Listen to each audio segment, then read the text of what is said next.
Welcome to Live at Your Edge. I'm Ashley. Happy New Year, everybody. It is officially 2026. This is the first episode I'm recording in the new year. So how are you doing? How's it feel so far? It's interesting to kind of get some first feels on the energy of the new year, right? Of what 2026 feels like. It's really early days yet, but I'm excited for whatever we're going to create together in 2026.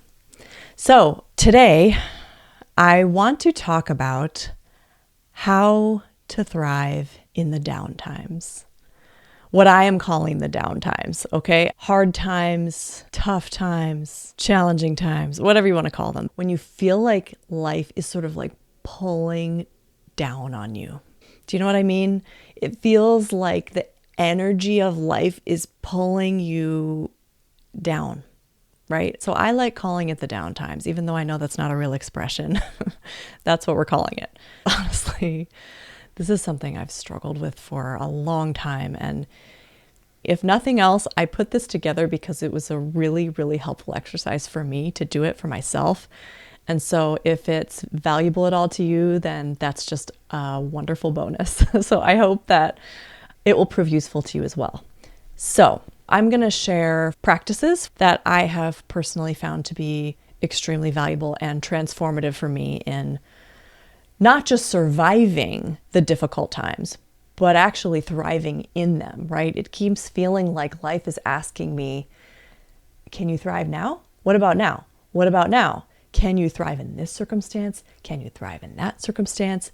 How can you, because the circumstances that I've been in have felt very long and drawn out. They're not things that come and go. They're these long, slow processes where I'm just kind of steeped in them and there's no end in sight. There's no knowable end. And so that's why it feels like I'm being called to, Ashley, can you thrive in this? Because you don't know how long this is going to go on. You can't just try to wait it out. You got to learn how to live in this circumstance now. So what I'm going to do is share 4 practices, 4 of my favorite techniques for how to really thrive during times that feel really challenging for us. I'm going to start with what I think is the most important one. Number 1, when dark emotions come, let them. When dark emotions come up, we let them in. And this is hard. It is something that doesn't feel good when tough emotions like sadness, anger, grief, despair. There's so many dark emotions that can come up when we're having a tough time. When something happens, something changes, all of us go to a slightly different place, right? Some of us, our first response is to feel sad or depressed. Some of us, we feel angry and like pissed off, right? Or how dare this happen, right? So everyone reacts a little differently, but those are all things I'm going to call dark emotion just because they have a darker energy or maybe a lower frequency to them. Often we don't want to let these feelings in because they're really uncomfortable. It's very natural to want to push these feelings away. It's also conditioned into us that you shouldn't wallow in your negative feelings, stay positive. We all receive these messages from others and from our culture all the time. But the truth is that our emotions are meant to be felt. Humans are designed to have them. They're here for us. Our emotions are information that we need to guide us in our lives, for us to know what's happening to us, how life is moving through us, the way we keep ourselves alive and in alignment with ourselves and holding the boundaries we need to hold and feeling for what's true for us and feeling for where we need to heal. All of that comes from our emotions. It's really important to feel them when they come up. For emotions that we consider negative or uncomfortable, what we ultimately want is for them to leave, right? I think none of us want them to stay. And so I think it feels a little counterintuitive sometimes that we're supposed to let them in. Here's the thing about emotions. They're already inside our body. When we stop ourselves from feeling emotion, when we block it, we're actually trapping the emotion in our body. We're actually keeping it stuck. So we can distract ourselves, right, with all the Netflix and scrolling on our phones and staying busy with work. We can keep ourselves distracted 24/7 and just stay completely out of our emotions, but they still won't leave. Emotions arise to be felt. Being felt is what they need in order to move and shift. There's no way out of this one, okay? So that I think is so important conceptually to understand. So for me, what this often looks like in my own life, something's happened during the day, there's a circumstance that's really starting to get to me, it's getting me down. I need to create space for myself. For me, what this looks like is going to my office, closing the door, creating a quiet space for myself. It's all about space, right? It's about making space. So taking time to feel what's coming up. So if the emotion is kind of right at the surface, because say I've managed to kind of catch it when it's feeling really up for me, I'm feeling really upset or frustrated, if it's right at the surface, often what I might do when I get into my office is burst into tears. I will cry. Sometimes if I'm feeling frustrated or angry, I'll need to throw something like a cushion, a pillow. I keep some of those around in my office. All of this is to be done safely, right? We're doing things that are safe. We're not destroying stuff in our house. I'm just saying it can be really, really effective to let your body express the feelings that are coming.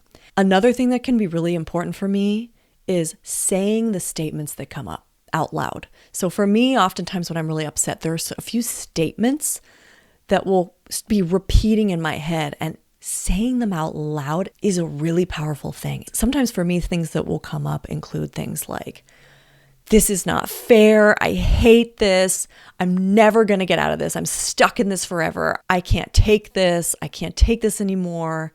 It's stuff like that. I mean, they're really they may not be things that are true, but they are really intensely processing through me, right? They're an expression of the feelings that I'm having. The more that I've practiced doing this really leaning into expression of my dark emotion, the more and more and more fluidly it happens for me. And I would say that at this point, for me, it sounds like a little kid having a meltdown. It really does sound like a child, because essentially that is what's happening, right? It's the inner child that is experiencing all of this turmoil. And so when we really lean into it, it really can feel like we're a little 5-year-old again. And this is where I really want to talk about shame and judgment. Often these things will come up when we are doing a practice like this.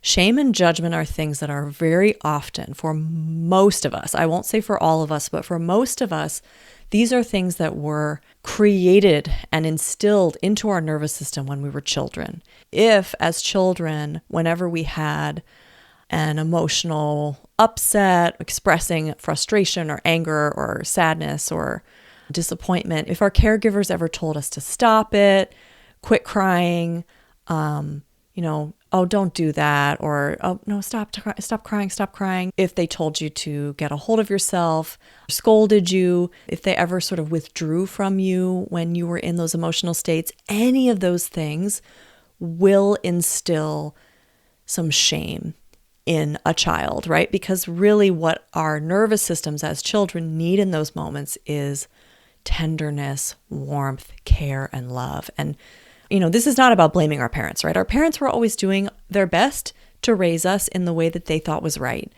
It's just the reality that oftentimes our more challenging emotions that come up also challenge our parents. And as a result, we often internalize a sense of shame or judgment for these types of feelings. And so I mention this because when that happens, it means that when, as adults, these emotions come up in us, often feelings of shame and judgment will also arise with them.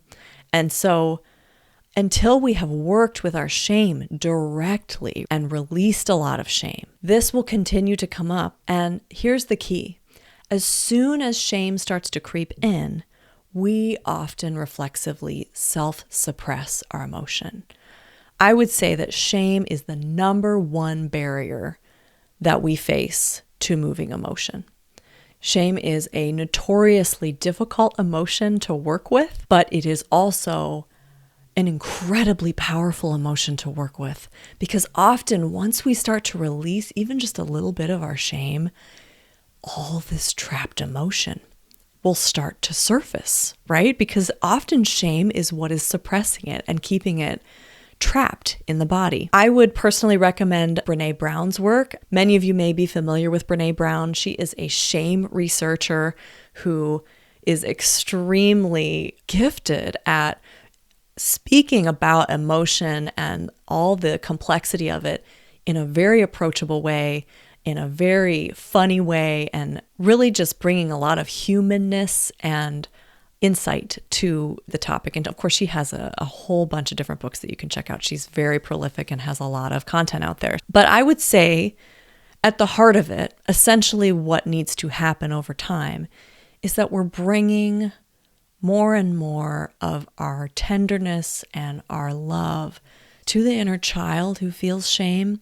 And of course, our capacity for love and tenderness for that part may start kind of restricted, but will slowly grow and expand over time. So the last thing I'll mention is havening technique, which if you tuned into season 1, you'll remember that my sister and co-host from season 1, Lauren, and I both spoke about havening on a couple of occasions. So havening technique is very powerful for sending the message of love to the body when we don't feel capable of doing so otherwise. Havening technique is essentially where you're stroking, doing soft strokes across the brow, over the arms and the hands.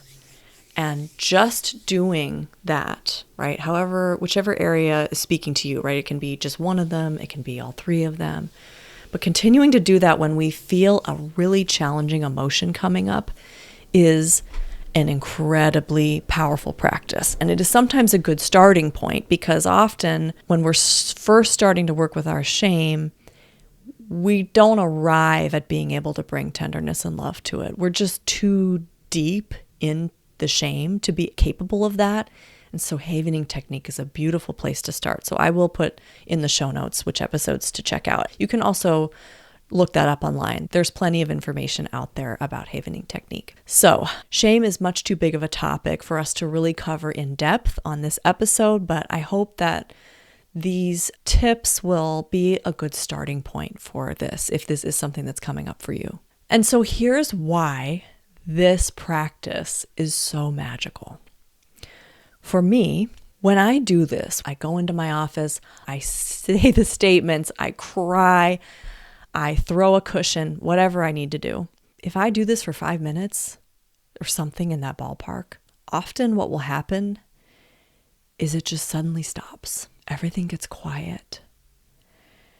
And what starts to happen is these thoughts start coming in, these little pinpricks of light almost. There are these thoughts about how there's actually something good in it that I didn't see before, or a creative solution to a problem that's related to it, right? Oh, I didn't think of it. I could try this. I could try that. Or sometimes it's like a sense of hope, or a sense that I can go on, a sense that I can keep going.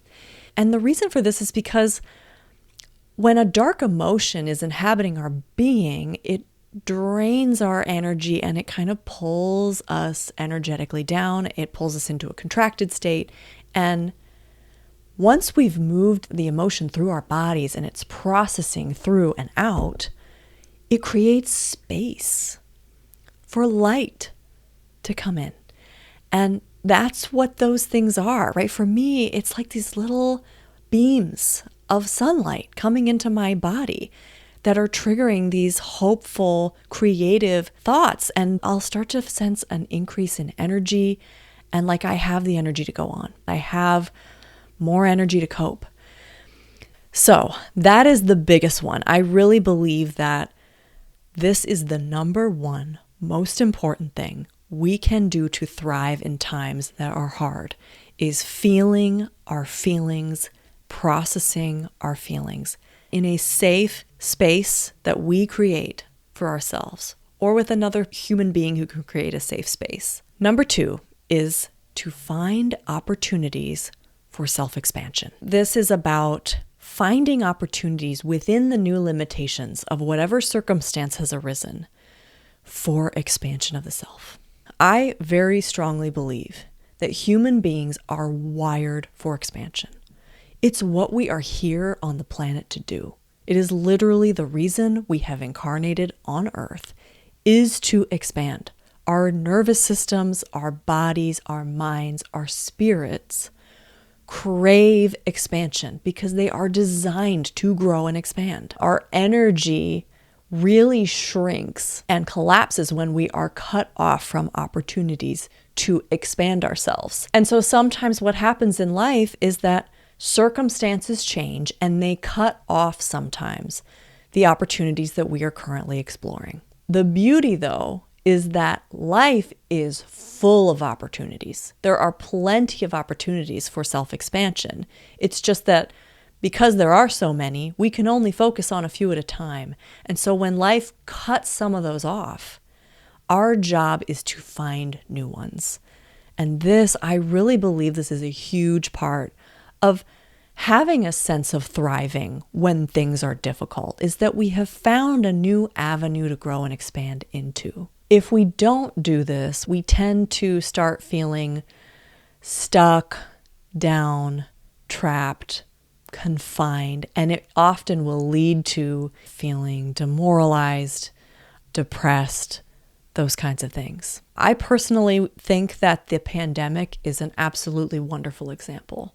The pandemic was a time when all of us were significantly restricted in what we could do in our lives. When things were in a state of lockdown, most of us were in our homes.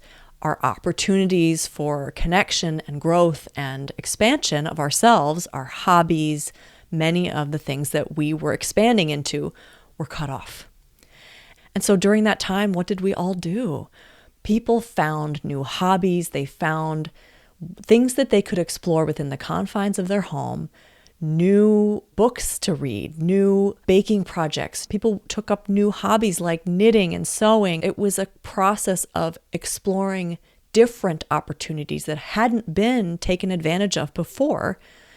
In order for humans to continue to thrive in that circumstance, we had to find new opportunities to expand. It's taken a long time for me to conceptually understand this. Many people often speak about this kind of thing as find a way to distract yourself, keep yourself busy, that kind of thing. But to me, that is kind of missing what the magical component of that is. It's not just about keeping busy. It's about finding opportunities for us as human beings to grow and expand within ourselves, within the confines of the new circumstance. So, number 3 is to embody the temporary nature of everything. This is probably not new content in the sense that oftentimes we are encouraged to lean into, remember, this is all temporary, this is going to pass. We've all been told that, but notice that I said embody. I did not say tell ourselves that this is temporary, because personally, I do that all the time, and guess what? It doesn't work. When something new happens, good or bad, it's very easy for the brain to immediately think, oh, this is the new way. This is my new reality. So even when we know mentally that it's temporary, it still often doesn't feel that way. I have always personally really struggled with this. I mentally know that a circumstance that's tough is temporary, but I can tell myself that until I am blue in the face. It still doesn't feel that way in my body. It's not a deeply embodied belief. Do you know what I mean? So what I want to share really quickly is an embodiment practice that can help sort of bring the mental construct down into the body. And this is actually a practice that I learned from one of my favorite teachers in the world, Sabrina Lind. She is the creator of Rewilding, so you can look her up online, and she is very into embodiment. If you are interested in embodiment and reclamation of lost parts of self, I really strongly recommend that you check her out. She's an absolutely wonderful and gifted teacher. So what I would recommend as an embodiment practice is to start with where we are in the mind. So we start with the thought that everything is temporary. Everything changes, everything is fluid, everything is moving. And we sit with that mental energy for a while, and we really feel for what that feels like. What is everything being temporary, everything changing feel like? For me, it often helps me to kind of picture how everything is changing in nature, right? How the wind, the earth, the soil, the water, the animals are moving and changing and shifting all the time. That kind of thing really helps bring me into the more experiential reality of the temporary nature of everything. And once that feels pretty solid, then we're going to bring it down. So it might help to actually stand. I'm not going to stand right now for the sake of the microphone. But essentially what we're doing is we're taking nice, deep breaths, and we are letting that energetic feel in our mind of the temporary nature of everything start to melt and drop down into the body.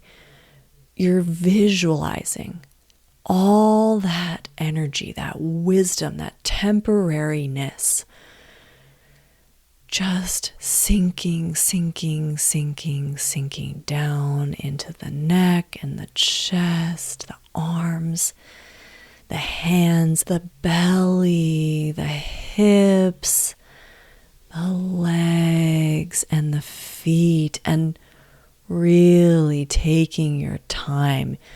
It helps me to picture something melting, like liquid gold or like molten lava, that kind of thing, right? You're trying to really do an intense visualization and experiential dropping of the energy down into every single cell of your body. This is a hugely powerful practice because I can only really speak for myself, but I often get really disconnected from my body and the wisdom it has. One of the things that can also be so supportive in this practice is channeling the deeply wise, mystical part of ourselves, the deeply wise mystic in us that knows deep in our bones that everything is temporary. Everything changes, everything ends. It can help bring more continuity, more connection between the mind and the body. It can reintegrate all of those pieces, right? We often don't fully embody our beliefs, and yet this is a hugely important part of deeply feeling and experiencing the beliefs that we want to be taking in. So the final practice that I'm going to share is a really simple one, and one that is not new, but it is my favorite one of all. Number 4 is go outside. Just go outside, and specifically go where there's plants, go where there's birds, go where there's water, go where there's trees, right? For me, this is my solace in the down times. Our bodies are not designed to live indoors. It's just true, right? Our bodies are designed for the outdoors, for nature. It's the natural space for our brains, our bodies, our senses. And there is nothing more soothing to the nervous system than being outside in nature with all its smells, all its senses, all its sights, all its energy. There's nothing in the whole world that is ever going to be better for our state of being. There's nothing. And so in hard times, in down times, I really truly believe that this is the very best of the best. So those are my 4 best practices that I really want to share with you today. I hope that they are useful in some way to you. If you have something else that you love to do, leave a comment below. If you're on YouTube, I would love to hear what your favorites are. There are so many more than the ones that I've named, right? So in the meantime, I just want to thank you so much for tuning in, and I will see you on the next episode.